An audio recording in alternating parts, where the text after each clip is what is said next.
It sounds great. Sounds great. Thank you, intern Brandon. Thank you for alerting us that the sound quality was not as great as it could have been.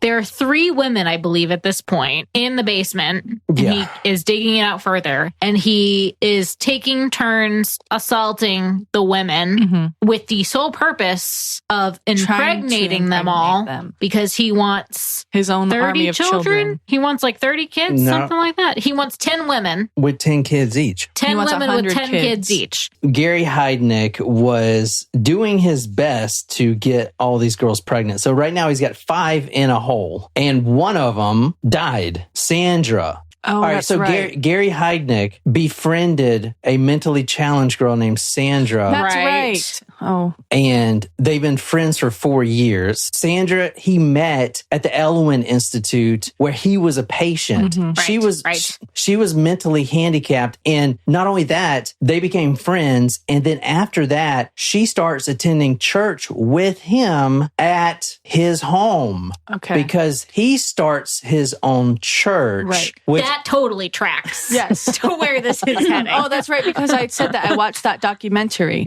What? About the Duggars. About the Duggars. It's not true crime. Well, kind of. What do you mean? How's that got to do with the church? Never mind. It was a connection that I made during the episode. Well, tell us what it is. What are you talking about? I already told the people. It's Shiny Happy People. It's about the Duggar family and 19 kids and counting and the church that they're involved with. That is a lot of children. Yeah. Yeah. Like, just in terms of how many years of one's life pregnant. Correct. Yeah. Yeah, now it's going to be a no for me, dog. Now, tell me what his church would be about. Spreading his seed. The second coming of Christ. No. It was called the United Church of the Ministers of God. And he incorporated this in 1971. So where we're at now with Sandra dying is 1987. So when Gary Heidnik got arrested, number one, they saw, all the remains and stuff like that of what we're going to talk about tonight, but they also saw like his bank accounts. His Merrill Lynch account alone had $577,000 in it. Right. So why would he start a church? And the church also had about $500,000 to $1 million in it. Church. That's what I was going to ask, if the church was the money that was supplying his Merrill Lynch fund. No, it wasn't. It was a different fund that I believe was about $1 million or over $1 million. Because when Gary Heidnik got caught, who gets that money? The state of Philadelphia, or is it federal? The victims? No, is it state or federal? Basically, someone's got to get the money from the church. Oh, so now when Gary Heidnik got arrested, you also have the U.S. government and the state of Pennsylvania fighting over who gets the money from this church. And you had, so what they were trying to do is say, okay, well, this church is fake. He just started this so he can have a tax-free like a front. Yeah. Front. Right. Yeah, because typically, wouldn't you say that neither should get the money, separation of church and state? Yeah, but what happens to the money? It just sits there and grows interest like Warren Buffett? That'd be smart, actually. But no one can ever touch it? Well, his children from the victims should. Oh, my God. You think the children know that their daddy is Gary Heidnik? I doubt it. I don't know. We haven't gotten to that part yet. But I'm saying, maybe that they would technically wouldn't that be the correct thing to do legally? Like if there are damages, if it was from a church. But that's not his money. That's the church's money. It's his church. But then that's treating it like his own bank account. Yeah. If it's his church, what I'm saying? Can it go back to the people of the members of the church? Like I know Seacoast may do this differently. Seacoast is a big ultra mega church, but you can't just pull out money out of the collection plate and go pay off your cars. No, it's not the righteous gemstones. You know what I'm saying? Like that would be what it would be doing. If you take that money and then give it to the kids, that's what that is. And that would be illegal. I guess that's right. Well, what can it go back to the members of the church then? But how are they going to prove it? People putting dollars and shit in a collection plate. Well, don't they have a roster and they can split it evenly? I don't think they did that. Probably not. I'm just trying to think outside the box. But just think about it, because when he was arrested, they tried to use that money for his trial. I mean, trials cost like millions of dollars, especially with this maniac. Legal fees. You know, because you got to get him, and we're going to get into this later, but as soon as he walked into his first court appearance, when he got caught, he looks at the judge and snaps to a salute. So you got to get this guy psych evaled. I mean, at least, you know, I mean. Yeah, I mean, you can make that argument for like any killer who does pretty depraved things. But like, you probably get that checked out. Yeah, I would say he didn't even need to salute the judge to get a psych eval, considering. Yeah, exactly.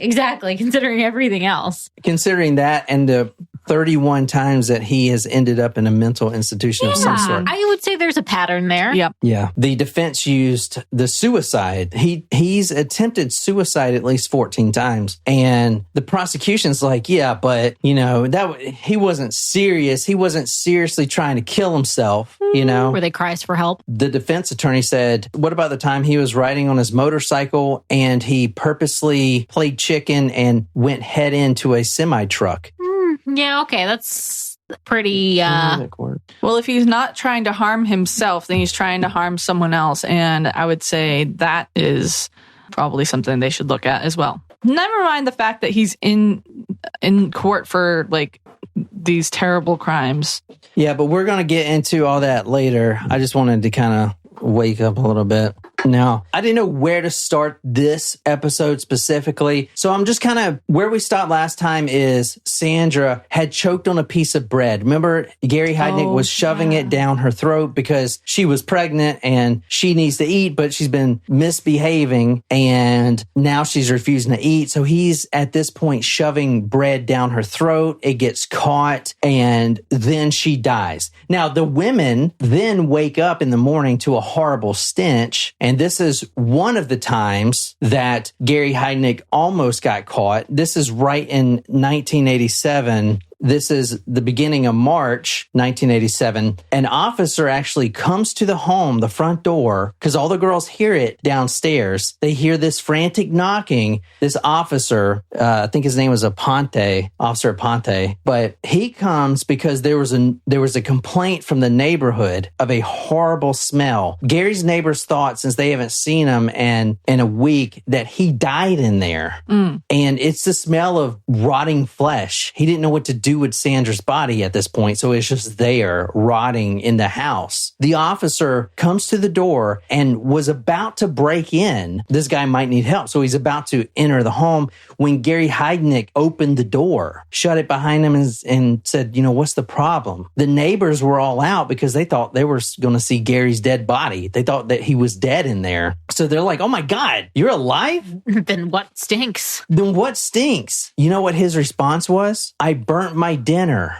The whole neighborhood had called the police. This is the second time that Gary Heidnik could have been caught. Because the first time when Sandra's mother and her sister came to Gary Heidnik's house, where she's always at, banging on the door, the officer comes to the house and he says, okay, Gary Heidnik. Then he goes and asks one of Gary Heidnik's friends who was riding his bike down the little trail there, who is also mentally handicapped. He said, okay, how do you spell that? Heidnik. And he spelled it wrong, put it into the computer, and it came back wrong. If that officer had just done a little more due diligence, not only would these girls be alive, but he would have seen in Gary Heidnik's arrest record that prior to any of this I've done told you, he was accused of putting a mentally handicapped black woman in a basement and killing her. This is Sandra's his second mentally ill. Yeah, I'm not going to get into that, but basically he helped this handicapped black woman escape from a mental hospital and then chained her up in the basement. And she died. And then he said, I don't know why she's dead. So he never got charged for that, but it's still in his record. That's amazing he wasn't charged for that. Yeah. I mean, I guess... Couldn't you at least get charged for not reporting a death or something? That's a good point. Yeah. Yeah. So I'm going to read... Or was she still chained up in the basement when they found her? And he was like, I don't know why she's dead. Or was she not chained up?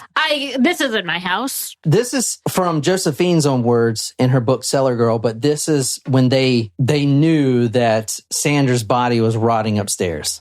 We were all reeling from the smell when Gary opened the door and came down with our breakfast. A couple of pieces of bread each. The smell was stronger now. It was on his clothes. It hung in the air. I could even taste it in the bread. I stopped eating, fearing I might retch. Where I'm officially starting this story tonight is March 18th, 1987. So about 2 weeks after the Sandra incident. After the cop came and he said, I burnt my dinner. Yeah. Okay. But that was her dead body, the girl who choked on the bread. Right. Yeah. Yes. At this point, we have one girl who is not taking orders. She is not falling into line. She is causing havoc in the whole underground ecosystem of Gary's basement. She's screaming. She's yelling. She's plotting to kill Gary. And Gary even hears her say this, that she wants to jump him. And all these things, like she's planning this stuff. This is Deborah Dudley. So at this point, she is causing more pain for all the other girls. So you had 5 in there, and I'm not going to really get into the other 2 girls that survived. We're just going to kind of throw their names because that's going to get really confusing. But who you need to remember in this story is Josefina, or Nicole, that's the same person. Right. Sandra, which is dead. And then Deborah Dudley. Okay, she is the one who is causing all these problems because everyone else is adapting. But she is not, She keeps telling Nicole, hey, why don't we jump him? And Nicole's like, well, he doesn't bring the padlock keys with him down in the basement. So if we jumped him, then now we're still chained up down here. And then we starve, There's a lot of tension going on in the basement. And eventually, right now, they're starting to become a pecking order. And Nicole, Josefina, the one who's written this book, is at the top of this pecking order. And I think that may have had some sway on her writing this book because 2 of the other girls that got out said that she was actually participating in the torture of them and she actually liked it. You can see the dissension here. You know what I'm saying? Mm-hmm. So I think that's may have swayed her to control the narrative. Right. I'm not saying that it's true or not, but I am saying Makes sense, though. I am saying this is what came up in court because now you have this weird dynamic. Okay, who's telling the truth? I mean, all these girls are chained up together, but now these 2 girls are saying this girl is like not with them or something. It's crazy. It almost reminds me of Kimmy Schmidt, the Unbreakable Kimmy Schmidt. Did you watch that? Oh gosh, yeah. I was like, I hadn't seen it in so long. They were trapped underground by this reverend, and I forgot that was the whole premise of why she came to. And they discovered them. They called them the Mole Girls, and then so Ellie Kemper's character comes out and is trying to live in New York in modern day, and she has no idea what's going on. But at one point, they go into trial against the reverend, and one of the girls turns back against the group and was, if I remember correctly, it was I think she was dating the reverend at one point. Anyway, John Hamm was the reverend. That's right. But that was a good show. Yeah, that was a good show. But I guess it would make sense that she would be seen at the top of the pecking order. She was the first. She was the first one down there. Yeah. Yeah, I guess. But the whole time they're down there, he's also still bringing prostitutes to the house too, which is crazy. So they're so conditioned down there now that they're not even screaming when someone comes, type of thing. It's just nuts, crazy. Right? All right. So Deborah Dudley is not submitting at all. One time Gary had brought the little black and white TV and he was digging the hole and doing his thing in the basement. And she made some snide remark when an Alpo dog food, when that, the commercials, my dog's an Alpo dog or whatever. I don't know if you remember those. I don't remember the commercials, but I remember that's what we fed our dogs. But anyway, she saw a commercial of Alpo and she's like, that would be way better than the shit we're getting. So he's like, okay, still trying to get her to fall in line. He brings back a can of Alpo and makes her slurp that down. What, Nicole, you don't like that? No, I do not. Why not? Can't say that I do. Let me find you a good quote about her. I would eat our dog food. Yeah, well, that's human food. That's right. Human grade dog food. It's rotisserie chicken and rice. Like, you can't beat it, honestly. Yeah, I would eat it too. Yeah. That's like upset stomach meal. Yeah, exactly. It's comfort food, man. I mean, if I had to eat dog food, like real dog food, it would definitely be Alpo because Alpo has the most meat. Remember? You don't remember this commercial? There were big chunks in there. Yeah. All right. Do they still make Alpo? I don't think so. I don't know. Maybe. Quote, now she was spooning the lumpy, gelatinous meat into her mouth. I expected her to throw up or recoil, but it actually seemed like she was enjoying it. Kind of gross. Yep. So anyway, he actually made all of them eat from just dog food. So he has 2 dogs and they get their own special food, as you're going to see here in a second. I don't think I'm going to like that. But March 18th, 1987, Deborah Dudley is not submitting and Gary wants to put a stop to it. She's in the hole with one of the other girls, Jacqueline, who survives, but they're chained together. Gary comes down with 2 things. One I'm going to tell you right now. It's a garden hose. A garden hose and a hole in the floor that people are in. What could that? How could that be good? How could that go wrong? Sure. There was a faucet down there, which he screws the garden hose to, puts the other end in the hole with Deborah Dudley and Jacqueline. Then he turns it on. So at this point, they're worried that they're about to drown because they're down in this 7-foot hole, almost 8-foot hole in the earth. And now water is getting up to their knees and now it's getting up to their waist. And now they're just really worried. But then Gary turns off the water spigot. Now at this time, the water hose is going through the board. So he has these little makeshift boards that he threw over the hole, kind of to patch it up, right? So they're like, man, that was close. Sweet. He was just messing with us. But then he pulls out the other thing that he brought down, just a little thing to get them in line. Oh, no, I hope it's not a toaster. It's a waffle maker. I was kidding. I was saying, damn, Jen, good guess. He brought down an extension cord. Oh, no.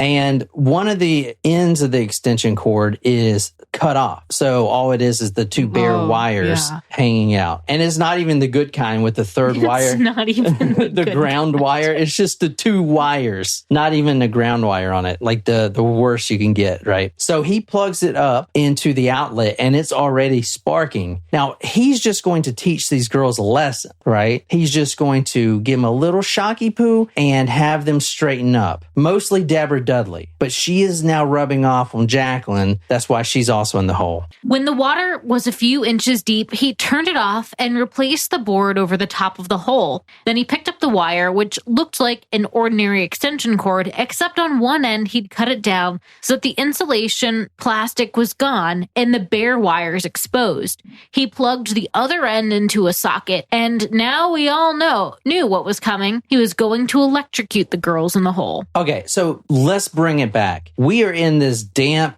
dungeon that is dark as hell, and this guy has plugged up an extension cord, and he's going to put it in the water in a hole with 2 girls are in, chained together. Okay, the room got a lot lighter when he plugged it in, because if you plug in an extension cord with one end cut off, you're going to see sparks. So they already knew what was going on. They don't have the vision. Remember, they're in an 8-foot hole, but they can hear the little of the electricity. Plus, they can kind of see the lighting of these electrical currents. Now, Gary's a really smart guy. I'm talking 120, 130 IQ. Very smart. Extremely smart. I mean, you gotta be. I mean, this dude is a financial genius. I mean, he stocks and business ownerships and everything else. I mean, he's a smart dude. So he doesn't want to kill these girls, especially Deborah, even though Deborah is resisting. Why? Because Deborah has a little bump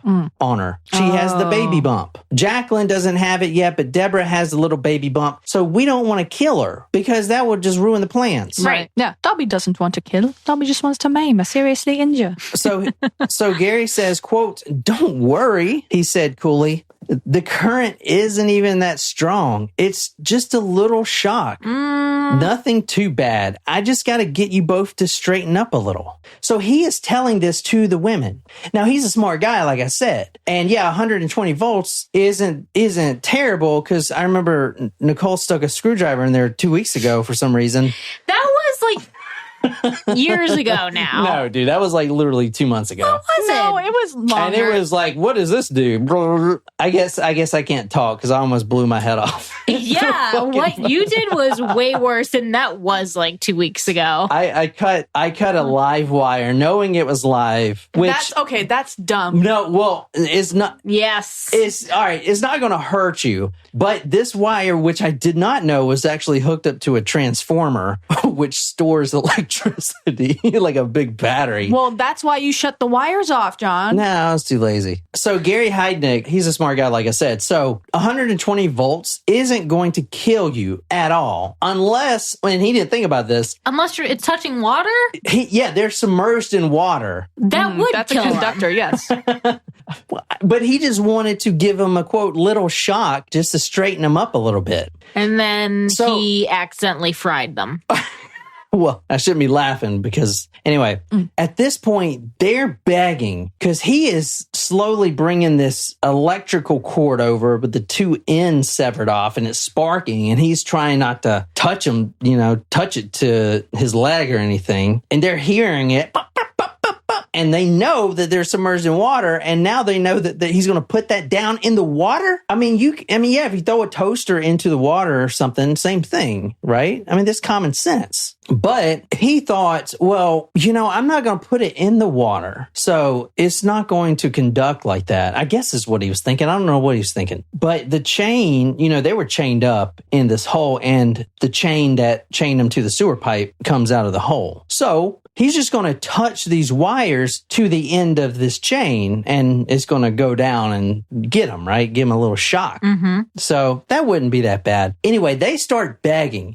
At this point, even Deborah Dudley is begging. She is crying. She's saying, "Gary, please, don't do this, baby. Don't do this. I'll do anything. I'm a good girl. I'm straight. I'm going to have your baby." Like, just begging for her life. And so is Jacqueline, and they're sobbing and crying. And remember, these are two naked women in a hole filled with water, chained to each other. They're holding on to each other because they know it's coming. I mean, it's got to be freaking terrible, right? Yeah. Yeah, terrifying. "No, don't do it," Deborah shrieked. "Please, please, please," Jacqueline screamed, sobbing. He touched the bare wires to the girls' chains, which were sticking out of a gap in the board, and the violent screams erupted from the hole, accompanied by the sound of struggling. My heart lurched. Ugh. That's what Nicole said in her book. And he only put it there for a second or two, and violent screamings. But then he gives it to Nicole. Oh. The highest in the pecking order, right? And he says, "Hey, you're my girl, you do it." So this is kind of where the girls first start to see that one of their own is now being used to torture them. It's a fucked up way of punishment. Yeah. I know, I don't know if they do that. I've never seen anywhere, like in a military setting, where that's been used, like making someone torture their counterpart. Yeah, that's pretty. I've never seen that. It's really depraved. I've seen torture, but not like that. That would be fucked up.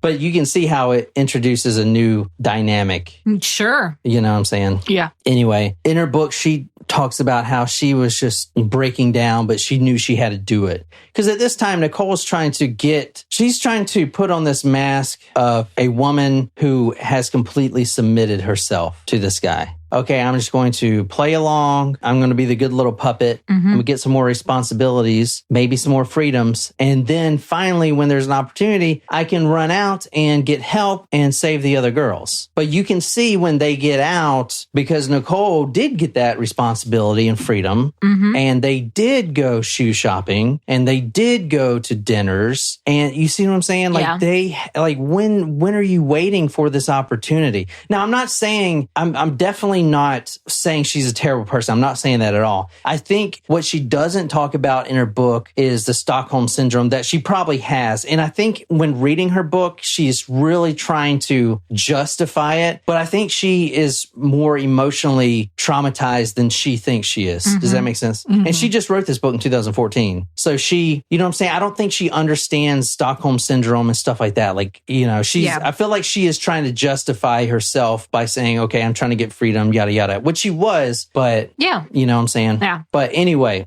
so Nicole's now got the wires and she puts it on the same chain. And again, these violent screams, splashing, yelling, screaming, and then it goes quiet. Now she can smell the burning too, because the water is, you know, bubbling up and literally like some kind of hot spring, right?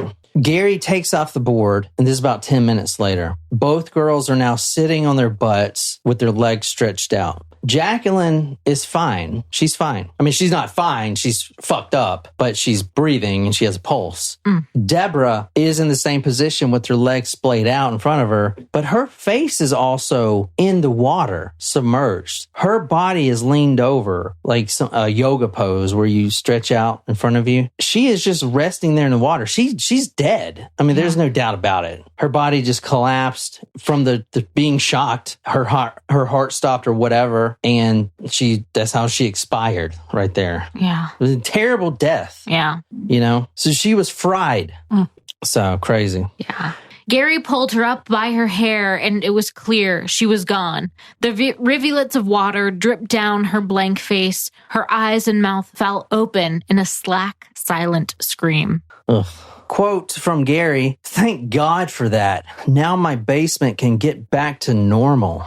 Oh, wow. But he didn't want to kill her because that ruins his whole plan. Right. You know? Yeah, and he's got to find someone else. And now he's got to find someone else. He's got to start all over again. Yeah, exactly. And now he's got to do something with another body, right? Yeah. Or that's not. I mean, he's just kind of like letting him lie. He did something with that body. We'll get to that one. Oh, boy. Gary brings down a piece of paper and a pen and gives it to Nicole and says, "Write this." And she is writing. This is Nicole. Yeah. The one. Now the time, it's 6:30 p.m. I, Nicole Rivera, and Gary Heidnik killed Deborah Dudley by applying electricity to her chain while sitting in a pool of water in a hole in the basement of 3520 North Marshall Street. And then she signed it. And then Lisa and Jacqueline, who was also shocked, once she comes to, she signs it as well as a witness, right? And after that point in time, which is stupid, right? Because, I mean, like, what judge is going to be like, okay, Nicole, you're guilty? Like, I mean, obviously, she's being held captive. She has to sign it. Right. Like, it means jack shit, right? You know what I'm saying? It doesn't mean anything. But he thinks it does, or is trying to convince her. Well, not only that, right? It actually does mean something to this ecosystem because it changes everything. As soon as she signs it, as soon as Nicole signs it, he reaches down and he uncuffs her. Oh, damn. Now she's free. He's still there with the other girls. He says, now go upstairs and go to bed. Go upstairs and go to bed. Upstairs, past the front door. So now he like trusts that she's willing to do anything, or she's like so brainwashed. Well, I mean, also having that written, I mean, in his mind, he thinks that would be a confession, but she won't go anywhere because she has this signed paper saying that if she runs away, he'll share it. With the cops. But it also said her and Gary. Right. It wasn't just her taking responsibility. Right. In that, which, you know what I mean? It's kind of like, if you're going to do but like I said, like that. It doesn't mean anything, but it did, because now, even to Nicole, it's like we were watching the show The Mick, and they had that pepper thing, right? Yeah. Like whoever's holding the pepper shaker the pepper grinder is the boss. You know, it doesn't mean anything, but to them, it means everything. You know what I'm saying? Mm-hmm. It changed the dynamic completely down there. The pecking order is now set. Nicole will never be chained again after that event. And they still got another month there. So now, as soon as she goes upstairs, it's, if you read in her book, and I'm not trying to like bash this woman at all. That's not what I'm trying to do. But it's just weird to see what she did. Because what would you do if you were chained up for 3 months? And now we all like to think we would run out and be like, help, help. Yeah. But you don't know that unless you've been chained up for 3 months. So what does she do? She goes upstairs and she kind of like peeks around, you know, and she's looking at the toothbrush and toothpaste, and she takes a little toothpaste and rubs it on her teeth, and is like, wow, I forgot how that tastes. And she's like looking in the closet like,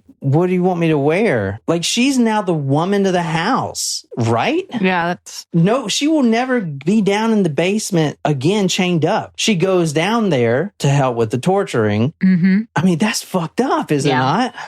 Crazy, man. That's intense. Yeah. We're talking about extreme freedoms here. Not only using the toothbrush, walking around, changing clothes, like walking around naked, taking baths, watching TV. At one point, he has to go get his car, the Rolls, serviced, and he's got his own mechanic, Mike. So he doesn't just take her. He trusts her enough to follow him in the caddy. Is that not nuts? So she is following him in the Cadillac behind his Rolls. They get to the mechanic and they're both there like boyfriend and girlfriend. Like there's not 3 women chained up in the freaking basement. Right. Is that fucking crazy? It is. Yeah. It is wild. Stockholm syndrome. Yeah. One of the things to really get her on his side permanently, like you're my number 2, is to bring her into the realities of what he's doing. So in the fridge, for instance, there was some ribs. There was also a large pot on the stove that he had been cooking something. Now remember. No. Not another one. No head stew. God. Just takes it to a whole nother level. It's like, okay, let me start a cold. I want to spread my seed. I'm going to chain some women to the basement. And now we're going to start torturing, killing them. And now I'm going to eat them. Yeah. Wait, I never said... Okay, go on. Finish what you were going to say then. Well, he did not actually say that he was going to eat them, but I'm just assuming that there's a head in that pot. Let me guess. And the ribs are human ribs. Well, it's his own version of the Eucharist, right? Like the body. All right, is that what he's going to start giving it out to parishioners? You guys are thinking way too into this. All right. You guys are way too into this. Yes, there's a pot on the stove, and yes, it's got a head and a chin. Okay, that's obvious. Okay, but if you're going to call him a cannibal, this guy's too smart to be that. Is he? No, he's not. Just because he has a Merrill Lynch account doesn't make him smart. He's not going to eat them. He's going to feed it to the other prisoners. Well, I started with the Alpo for a reason. Oh, he's going to feed it to the dogs? Well, who ate the Alpo? The other girls. Oh, I don't like this at all. He walked towards a large pot sitting on the stove and lifted the lid, and then beckoned me over to show me.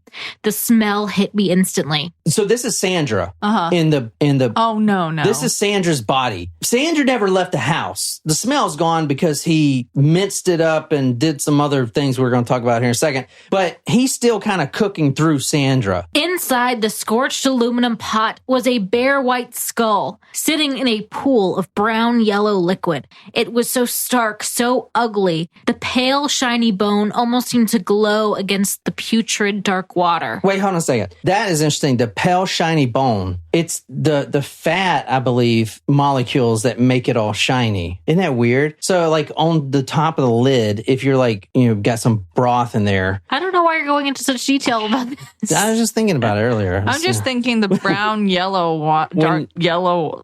You were cooking in there, and I was like, you know what? I was making Impossible burgers, okay? We literally didn't have any meat. Which I'm glad about now. I cooked her head, he explained matter-of-factly, and then I put her ribs in the oven and roasted them like this. See? He opens the fridge door, reaches inside, and pulls out a human rib cage. This is Sandra's ribs. They were charred, but the one thing that Nicole noticed is, well, a lot of the meat's gone off this. And where are the bones? Where's the pelvis? Well, he gave the bones, and this is actually smart, to his dogs. He's got 2 big dogs and the neighborhood dogs. He was like, you know what? I'm going to divvy out these bones between this whole pack of dogs in this neighborhood. And y'all take them all around and bury them. But unfortunately, and this is crazy because they had to go back and pick up all these bones scattered throughout the fucking neighborhood. These dogs didn't bury them. They just chewed on them and left them in people's yards. So now you got pelvis bones in the neighbor's yard. I mean, what the fuck? Yeah, not every dog buries bones. Exactly. I mean, they might bury him in the couch for a bit and then you'll bring him back up, chew on it, go back to it later. He apparently gave all the dogs in the neighborhood the bones. Because what'd you say? There's like 400 bones or something? 206. 206 bones. All the bones, Sandra's bones were gone. Bone gone. He divvied out all these bones to these dogs and they took them around the neighborhood, but none of them buried them. So now you have neighbors wondering why there's a pelvis and a kneecap. Like, what the fuck? Can you read the next one about what he did with so he pulls out the ribs and Nicole notices the first thing that a lot of the rib meat is gone. It's like the actual meat that's on the rib bones. It's like, what the fuck? Everything else, could be explained. Okay. Because he had a process grinder, yada, yada, and he gave the bones away, this, that, and the other. But where's the ribs? And then this is what he says.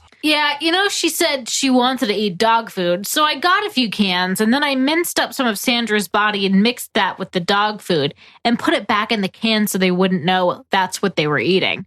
I figure eventually they'll eat the whole of Sandra and I don't have to worry anymore. Jesus Christ. That's fucked up. I do not like that. Do not like that. So Nicole, who also partook in the spooning of the dog food, is now being like, what the fuck, right?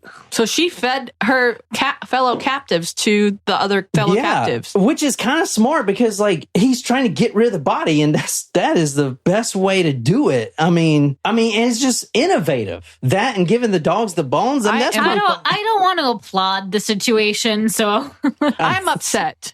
You're like, it's just genius. I don't know. I'm upset. I mean, I don't think he played it very smartly, I'll be honest. I mean, he's given the bones to the dogs, scattered them all around. Sure, they ate them, but it smelled so bad. Yeah, no, I get you. Well, and plus, he clearly doesn't understand how, water and electricity work because he accidentally killed somebody. I don't think it was an accident. I mean, he lost a baby in the process. Yeah. Well, oh my gosh. How far along was she? I don't know. I mean, it's fucked up. It's all fucked up. Why do we do this? Technically, he didn't kill her. Josephine killed her. Right. So, now I was going to pull up a quote. I know, I think it was Jacqueline. When they were eating the dog food, she kind of made a little joke, said, oh, there needs to be more peas in it. I don't think I can find that quote. No, you don't have to find it. It's okay.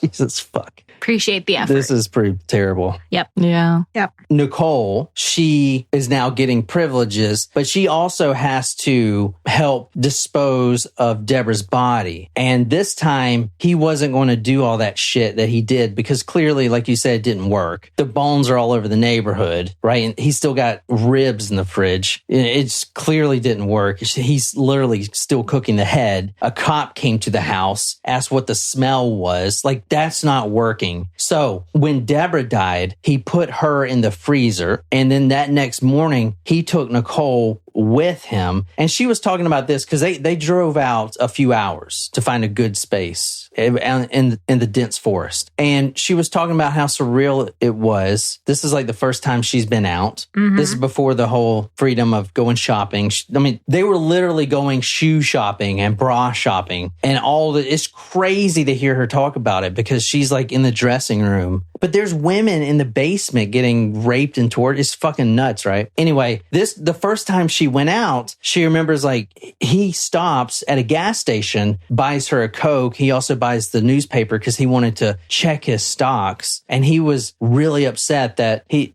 invested in this Crazy Eddie stock, which I looked it up. It was the one stock that he did terrible at.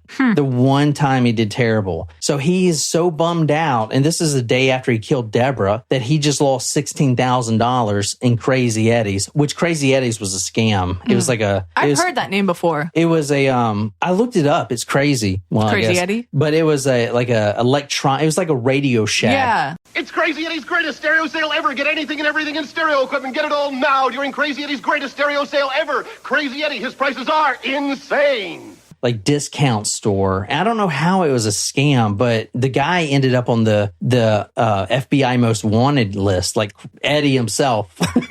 And then like the stock tanked or something. Anyway, so that was his only bad investment. So he was more upset about losing that money checking in the newspaper than anything else. You know what I'm saying? But anyway, he buys her a Coke. So she's talking about how she's sipping this Coke as they're driving 2 hours to find a place with this body in the trunk unthawing, you know, and how surreal that is doing that. Isn't that nuts?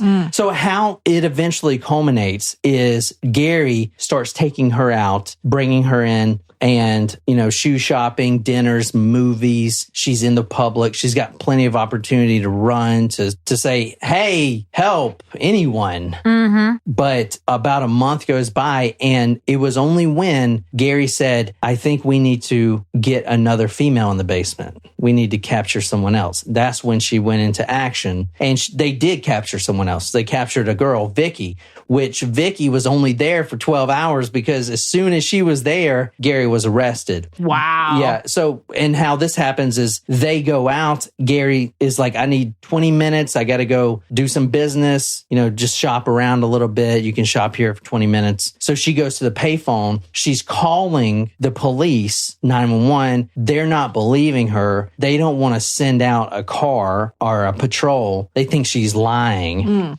So anyway, the paddy wagon gets there. Gary's coming back at the time. Yeah.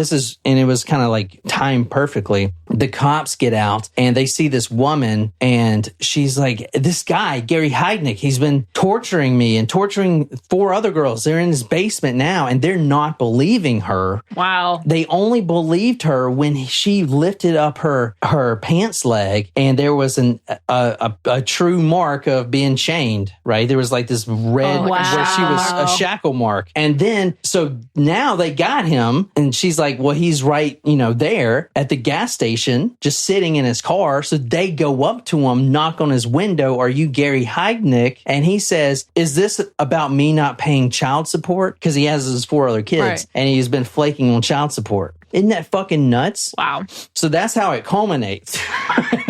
And then obviously it was like a huge trial, but it did get overshadowed. The reason you don't hear about this guy is because, you know, you got Dahmer coming up.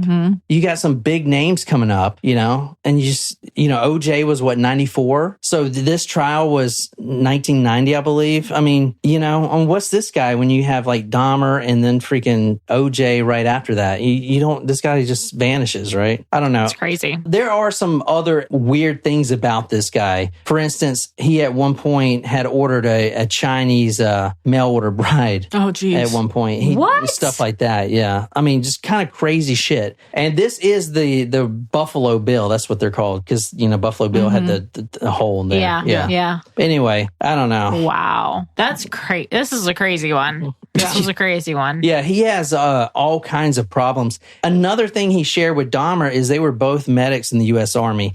He was actually only in the Army for under a year, and he got discharged with full disability because he had mental problems. He was schizophrenic, and he has... Yeah, but that wasn't a result of the Army. I know, but they still 100% disability. The whole time this was happening, 100% disability. This guy has fucking millions of dollars. This dude has probably $10,000 glued to his wall in his house. Hopefully they checked before tearing it down. Jesus. Didn't we just talk about that? A room with bills glued to the wall? Yeah, that was the last episode. That's what I thought. Yeah. He does have some children out there, and I guess they do know, well, some of them may know who their dad is. I don't know. Damn. But I brought up the church. I'll bring this up right quick. So I brought up the church, and I asked, is it legit, or was he just siphoning money? When you're first presented with that, it seems like it's just a money laundering thing. But then you actually look into all the records and the cops, and even the prosecution, the DA, that was just a money laundering scheme. He only started to realize that it was a real church when parishioners kept coming and showing up to the house while the police have it taped over, wondering where church service is going to be. So all the parishioners of the church were mentally or physically handicapped. So that was his thing, right? That's why he has Sandra and stuff like that. That's his people. That's who he hung out with. That's his friends. And so all these people were going to services while this was going on too. Yeah. Yeah. Wow. Because the church was around for a while, right? Yeah, you said 71. Yeah, 1971. They've been going to church. Yeah. That's crazy. Yeah. And this guy had a Rolls Royce just like the freaking fuck?